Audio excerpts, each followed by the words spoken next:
Get lost, fed up Princess Catherine blocks Harry after he begs Kate to help the Sussexes for a royal return.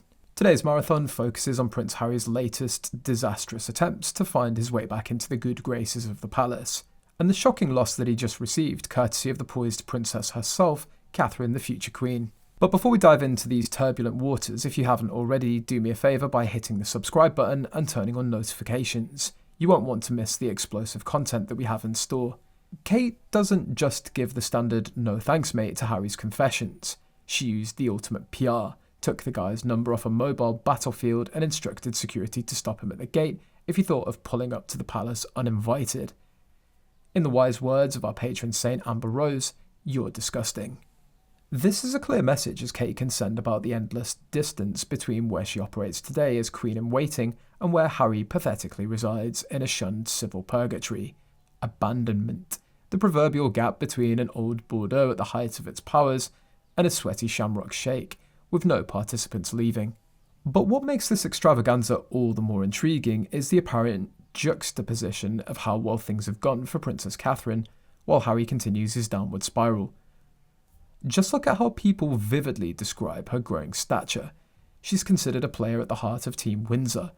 She's carving out a special place for herself, which is celebrated. Her quiet confidence led to a shaping success. We're proactive. We'd love to see this for Princess Positive Vibes, whose rise to the royal vanguard has been a true journey of patience, class and commitment to her role, as opposed to living with the two-headed performance of Harry and Meghan, whose unique journeys endless self-inflicted wounds and torment. That stark contrast is what really gives me an immense sense of satisfaction that Kate's willing to completely wash her hands of a hot-tempered ex-brother-in-law and his antics.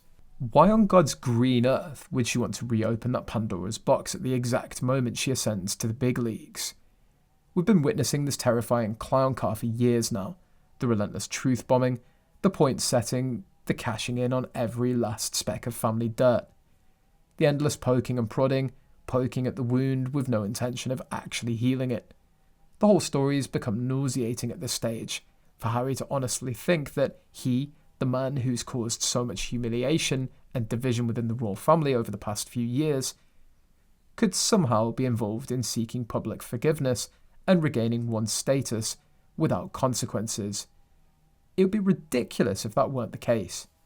Disgustingly self-serving. What planet is this guy on to think that anyone in Kate or William's position would be interested in such an offer?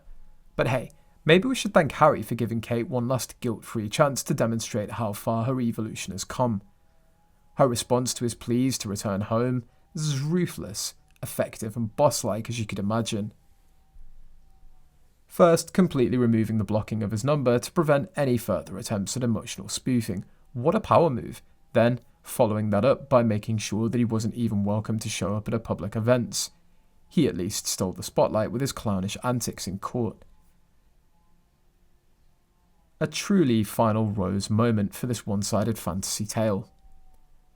However, leave it to the petty princess to take it one last step further with a bit of indirect shade thrown Harry's way. Just a seasoned reminder that while he's banging on the palace doors hopelessly, she won't be embarrassed to give attention to the young children's non-profit that she champions. Another direct quote from People, Kate thinks strategically. She'll one day become queen and has the long-term interests of the monarchy and royal family at heart. She takes no prisoners. There's just a cheeky reminder for a desperate brother-in-law that all his publicity stunts can never rival the empire that she's now building. While he was fighting for the remaining scraps of his reputation, she had her sights set on the greatest prize of all, the rightful continuation of the Windsor line, so really,